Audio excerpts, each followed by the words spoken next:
प्रिय बच्चों, एमए उत्तरार्ध नवम प्रश्न पत्र हमने 2 पाठ्य पुस्तकें पूरी कर ली। जूठन और मेरे राम का मुकुट भीग रहा है। जूठन उपन्यास था और विद्यानिवास मिश्र का ये ललित निबंध संग्रह था। अब हम निबंध विधा में ही साहित्यिक निबंध, आलोचनात्मक निबंध, जो वैचारिक उद्वेलन के साथ हिंदी साहित्य की अमूल्य निधि है, पढ़ेंगे। हमारे पाठ्यक्रम में निबंध मणि पुस्तक लगी है और इसके संपादक हैं कृष्णचंद्र वर्मा। इसमें शुक्ल जी के, द्विवेदी जी के और डॉक्टर नगेंद्र के 3 शीर्ष साहित्यकारों के निबंध हमारे पाठ्यक्रम में है और प्रत्येक निबंधकार के प्रथम 2 निबंध ही हमारे को पढ़ने हैं, वो कोर्स में शामिल है। किसी में 3 है, किसी में 4 निबंध है, तो हमें अंतिम निबंध छोड़ देने हैं। प्रत्येक निबंधकार के प्रथम 2 निबंध को ही हमें कोर्स में अध्ययन करना है। इस नाते से आज हम पढ़ेंगे हजारी प्रसाद द्विवेदी का निबंध कि साहित्य में, हमारे साहित्य में पुराने ग्रंथों का क्या महत्व है। इस शीर्षक से एक निबंध है वो। उससे पहले मैं आपको ये बता देना चाहती हूँ कि हजारी प्रसाद द्विवेदी किस युग के निबंधकार हैं, किस तरह की निबंध रचना का संयोजन वे करते हैं और साहित्य के संदर्भों में एक निबंधकार की कैसी शीर्ष हैसियत वो रखते हैं कि अमूल्य निधि और उनके निबंध अमूल्य संग्रह के रूप में हमारे साहित्य को गौरवश्री प्रदान करते हैं। तो प्रिय बच्चों, आज हम पढ़ेंगे हजारी प्रसाद द्विवेदी का निबंध। निबंध के जब हमने इतिहास पढ़ा निबंध का और उसका विभाजन पढ़ा, तब मैंने आपको बताया कि निबंध का विभाजन हमने कई तरीके से किया। भारतेंदु युग, शुक्ल युग, द्विवेदी युग, है ना। शुक्ल युग के बाद में आता है शुक्लोत्तर युग। तो ये शुक्लोत्तर युग के बाद के निबंधकार हैं और शुक्ल के बाद से सन 1940 से लेकर आज तक जो निबंध हमें देखने को मिलते हैं वे द्विवेदी युगीन निबंध रचना का उसमें चरम विकास दिखाई देता है। उत्तरवर्ती काल में जो साहित्यिक प्रवृत्ति सर्वाधिक सशक्त होकर हमारे सामने आई वह थी स्वच्छंदता, रूढ़ि भंजन यानी कि रूढ़ि का विद्रोह करना, शास्त्र विरोध और वैयक्तिकता, बौद्धिकता, मनोवैज्ञानिक विश्लेषण, अंतर्राष्ट्रीयता, वैचारिक स्वाधीनता और एक विशेष चिंतन के साथ कई नए विमर्श साहित्य में आए। इन सब का स्पष्ट प्रभाव शुक्लोत्तर युग के बाद के निबंधों में देखने को मिलता है और ये निबंध द्विवेदी जी ने लिखे और इन निबंधों में उन्होंने ये बताया कि किस तरह से उत्तरोत्तर होती चली जाने वाली भ्रष्ट जीवनचर्या और पतनोन्मुख मनुष्य के अधोमुखी नैतिकता के विरुद्ध जागृत हो उठने वाले शत शत विद्रोहों और विक्षोभों से इधर का मानव मन बेतरह आक्रांत रहा है। इसलिए बौद्धिक, वैज्ञानिक और यांत्रिक प्रगति के परिणाम स्वरूप हमें उनकी जीवन पद्धति और विचारधाराओं के निकट होते चले जाने से जीवन के सोचने और विचारने की प्रणाली में पूरा आमूलचूल परिवर्तन हो गया है। वर्तमान युग में बहुत सारे निबंध लिखे गए हैं। निबंध संग्रह और निबंधकारों की एक लंबी श्रृंखला हमारे सम्मुख है, लेकिन फिर भी हम ये कह सकते हैं कि हमारी दृष्टि में जो निबंधकार आते हैं, जिन्होंने निबंध को एक साहित्य की स्वतंत्र विधा मानकर इस विधा की श्रीवृद्धि की है, ऐसे रचनाकारों में सर्वप्रथम और शीर्षस्थ नाम आता है आचार्य हजारी प्रसाद द्विवेदी का। द्विवेदी जी ने इन निबंधों के माध्यम से हमें असाधारण गौरव तो दिया ही है, साथ ही इनके जो उल्लेखनीय निबंध हैं वो हैं विचार और वितर्क, अशोक के फूल, कल्पलता, विचार प्रवाह, आलोक पर्व आदि अनेक। इनके निबंधों को पढ़ते हुए हमें लगता है कि हम एक समुद्र की यात्रा कर रहे हैं, उन्मुक्त वायुमंडल में हम विचरण कर रहे हैं, या फिर हमें ऐसा लगता है कि सांस्कृतिकता और उदात्तता का सम्मिलन हो गया है। तो इनके निबंध लेखन का आकर्षण ऐसा है कि वह कहानी या उपन्यास की तरह पाठक उसे छोड़ना ही नहीं चाहता, और उससे भी अधिक आकर्षण उनकी शैली में है। द्विवेदी जी के पास ये क्षमता अद्भुत थी। द्विवेदी जी ने अपने निबंधों के माध्यम से बौद्धिकता और वैचारिकता के जो श्रृंखला हमारे सामने प्रस्तुत की है, वो विवेचन, वो अप्रोच और वो मौलिकता की दृष्टि उल्लेखनीय है। तो निबंधकार के रूप में हजारी प्रसाद द्विवेदी की निबंध शैली और द्विवेदी जी की जो वैचारिकता है वह हमें विशेष रूप से देखनी है। अब हम पढ़ेंगे आचार्य हजारी प्रसाद द्विवेदी का निबंध साहित्य विचार में प्राचीन ग्रंथों का महत्व। निबंध को पढ़ने से पहले मैं आपको कुछ महत्वपूर्ण बिंदु बता देती हूँ कि आचार्य हजारी प्रसाद द्विवेदी की निबंध शैली, नंबर 2 उनकी बौद्धिकता और वैचारिकता का विवेचन, और नंबर 3 लेखक का अपना दृष्टिकोण, उनकी अपनी सृजन यात्रा या उनका अपना मनोविज्ञान। देखिए, हम इसको पढ़ते, मैंने आपको इसमें वीडियो में एक निबंध की पीपीटी भेजी है, आप लोग निबंध को पहले पढ़ लिया करें, क्योंकि ये निबंध और अन्य निबंधों से इसलिए भिन्न है कि ये साहित्यिक निबंध है।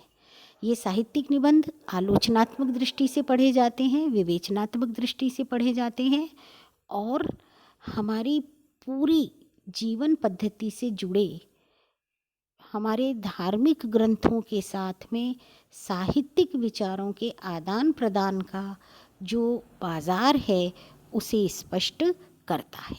साहित्य के मर्मार्थ पर विचार करना सचमुच कठिन कार्य हो गया है।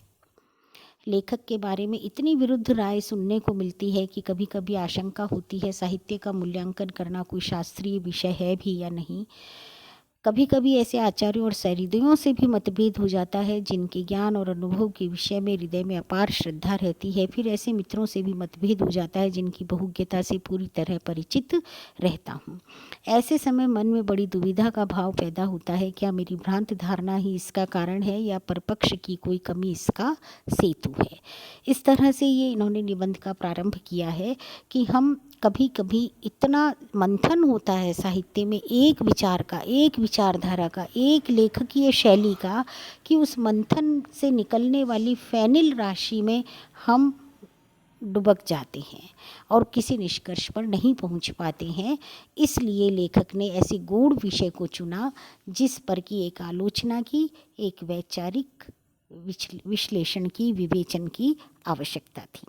ये निबंध देखिए बच्चों, आप पढ़िए और स्वतः स्पष्ट होने वाला निबंध है। शैली द्विवेदी जी की बड़ी सरस है, बड़ी सरल है, बड़ी सहज है और इतनी प्रवाहमयी शैली है कि आपको स्वतः अर्थ ध्वनित होता है, प्रस्फुटित होता है। देखिए, फिर आगे हम ये पढ़ते हैं थोड़ा सा छोड़ करके। क्या यह जो आलोचन के नित्य नए मान निर्धारित होते आ रहे हैं उनका एक ही भविष्य है, धकिया दिया जाना? ये समालोचक कहे जाने वाले बुद्धिजीवियों के उठाए हुए महल क्या ताश के मकानों से अधिक मूल्य नहीं रखते? और यह साहित्यिक आलोचना का इतिहास नवोन्मेषशाली शिक्षित चित्तों के साहसिक मनोविकारों के ढूंढों से क्या भर नहीं गया है? समालोचना की दुनिया निराली होती है, उसकी तुलना अन्य विज्ञानों से नहीं की जा सकती। अन्य वैज्ञानिक ठोस और इंद्रिय ग्राह्य वस्तुओं का निरीक्षण परीक्षण किया करते हैं, जबकि समालोचक अनिंद्रिय ग्राह्य में अतीन्द्रिय नहीं कहता, अलौकिक रस वस्तु की जांच करता है। इसे रेखांकित कर लीजिए। ये व्याख्या के योग्य है कि हम अलौकिक रस वस्तु की जांच करते हैं, वह अपने मनोभावों को छोड़कर इसकी विवेचना नहीं कर सकता। इसका अर्थ यह भी हो सकता है कि पढ़ते ही जो काव्य आदि उसे अभिभूत कर डाले, पदझंकार मात्रेण उसका मन हरण कर ले, उन्हें ही वह श्रेष्ठ घोषित कर दे। और यह भी हो सकता है कि काव्य पाठ करके उसे दीन दुनिया के बारे में सोच समझ कर यह स्थिर करना चाहिए कि किस काव्य को उसे श्रेष्ठ घोषित करना चाहिए, और जब एक बार उचित की मीमांसा हो जाए तो उसे बौद्धिक विवेचना के रूप में सहृदय समाज के सामने उपस्थित कर देना चाहिए। समालोचकों ने दोनों प्रकार के मत दिए हैं, परंतु मैं सोचता हूँ कि सब लोग अपने अपने मन का बाँट लेकर बाजार में खड़े हो जाएं तो क्या सामाजिक संबंध कायम रह सकता है। काव्य और काव्य की आलोचना के जंगल में गाए हुए बुलबुले के गान नहीं है, उनका एक सामाजिक मूल्य है। साहित्यिक संदर्भ में हम यदि कोई बात कहते हैं, कोई विमर्श कहते हैं, कोई निष्कर्ष निकालते हैं, तो उसका अपना एक सामाजिक मूल्य है। ये बड़ी गहरी बात है, ये लंबी व्याख्या की अपेक्षा रखती है। आप इसे व्याख्या के लिए भी तैयार करें और लघु प्रश्नोत्तरी के हिसाब से भी तैयार करें कि हम जो आलोचना करते हैं उस आलोचना का एक सामाजिक मूल्य है। फिर हम देखिए छोड़ते हैं, थोड़ा सा आगे बढ़ते हैं। मेरा अनुमान है कि यदि रिचर्ड्स को भारतीय अलंकार शास्त्रों का परिचय होता तो उन्हें इतना खेद न होता। सर्वमान्य लक्षण शास्त्र बनाने का प्रयत्न भी हुआ है और गंभीरता भी कम नहीं बरती गई, और थोड़ी सी हिचक के साथ यह भी कहा जा सकता है कि उन्हें सफलता भी थोड़ी बहुत मिली ही है। परंतु मुझे लगता है कि दो कारणों से यह गंभीर साहित्य आज की आवश्यकताओं की पूर्ति करने में समर्थ नहीं हो सका। ये दोनों कारण बहुत महत्वपूर्ण है। प्रथम तो यह है कि शास्त्र जिन दिनों अपने चरम उत्कर्ष पर पहुंचा, उस समय भारतीय मनीषा नवीन अनुसंधान की ओर से शिथिल प्रयास बन गई थी। यह मान लिया गया था कि प्राचीनों ने सब श्रेष्ठ विचार कह रखे हैं, अब नए सिरे से कुछ कहने को नहीं रहा गया। ये कहा भी कहा है, कहीं कहीं सो सब कबीर कही, बची कुची सूर, और जो कहनी थी सो कह गए तुलसी, अब क्या खाक कहें सब पीर। तो शाश्वत मूल्य, जीवन मूल्य और जितनी भी चीज़ें हैं वे सब कही जा चुकी हैं। अब साहित्य के पास कुछ भी नहीं कहने को रहा है, उसकी संदर्भों के अनुकूल नई व्याख्या की अपेक्षा शेष है। हजारी प्रसाद द्विवेदी जी इस निबंध में ये कहते हैं कि शास्त्र जहाँ का था तहाँ थमा रह गया। काव्य विचार के एकदम नए और अस्थिर मानों ने हमारी विचारशील जनता के मस्तिष्क को अभिभूत कर लिया। बाहर की विचारधारा से हमारा यह जो संपर्क हुआ उसे शुरू में विजातीय संघर्ष ही समझा गया। उसकी ज़बरदस्त प्रतिक्रिया भी हुई और उस प्रतिक्रिया ने भी हमारी साहित्यिक आलोचना पद्धति में अपना अच्छा बुरा प्रभाव डाला है। यथाअवसर हम उसकी चर्चा आगे करेंगे। यहाँ हम इस बात की ओर आपका ध्यान आकृष्ट करना चाहते हैं कि यह विजातीय संस्कृति से संपर्क या संघर्ष मात्र नहीं था, उससे बड़ा और व्यापक था। यह एकदम नवीन युग का आविर्भाव था। जड़ विज्ञान के अभ्युदय ने मनुष्य के पुराने संस्कारों और बद्धमूल विचारों पर कस के कठोर आघात किए थे। उन आघातों से पश्चिम की मनीषा तिलमिला गई थी। जिन लोगों से हमारा परिचय हुआ वे भी अपने पुराने विचारों को छोड़ रहे थे, नए आधार खोज रहे थे।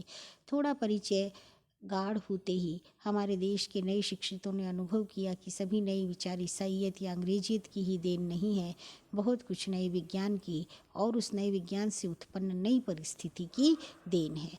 परंतु मनुष्य एकदम प्राचीन को छोड़कर खड़ा नहीं हो सकता।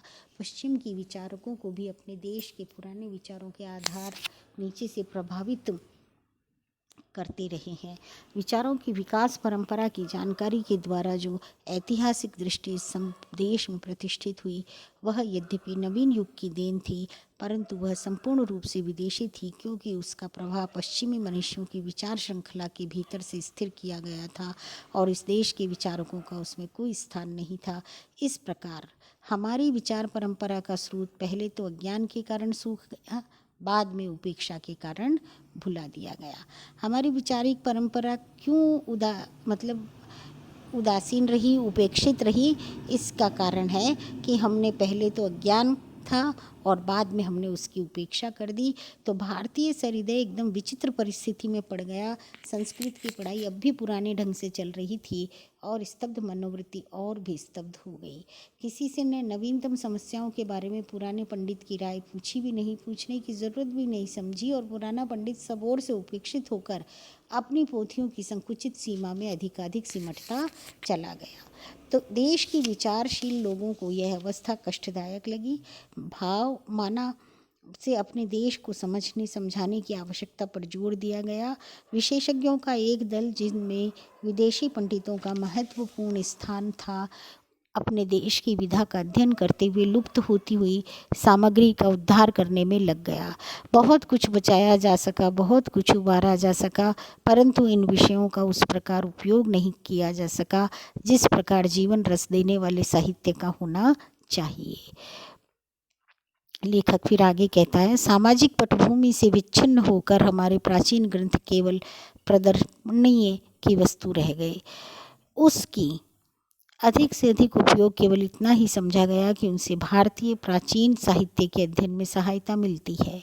विश्वविद्यालयों में मातृभाषाओं को भी उच्चतर अध्यापन के योग्य विषय मान लिया गया।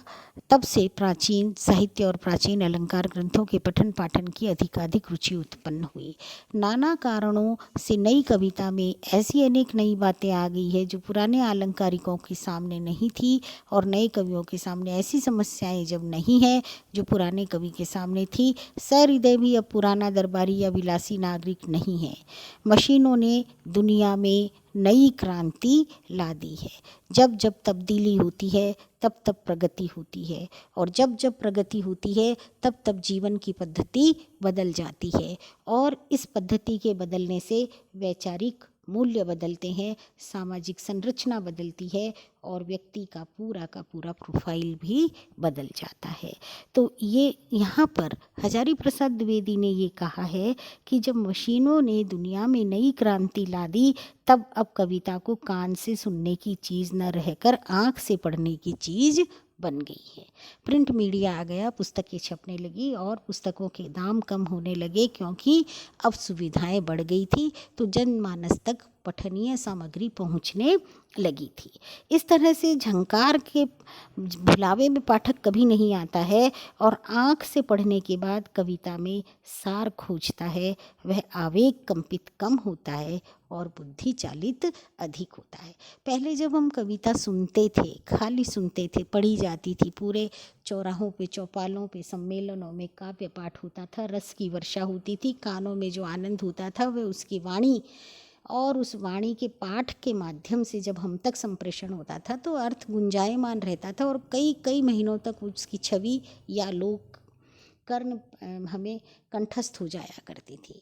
लेकिन अब हम यंत्रों के माध्यम से सुन लेते हैं तो वो क्या होता है, बुद्धि चालित अधिक होता है, उसमें से रस कम हो जाता है, उसमें से भाव मर जाता है, और उसमें केवल बौद्धिकता, विवेचन और तार्किकता बचती है।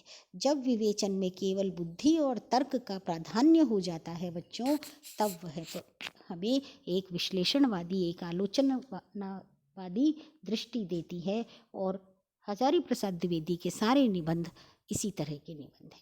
वे साहित्यिक आलोचना के मापदंड हैं, मील के पत्थर हैं उनके निबंध, और उन्होंने बड़ी गहरी बातें, बड़ी बुद्धि और दर्शन की बातों को हमारे साथ साझा किया है।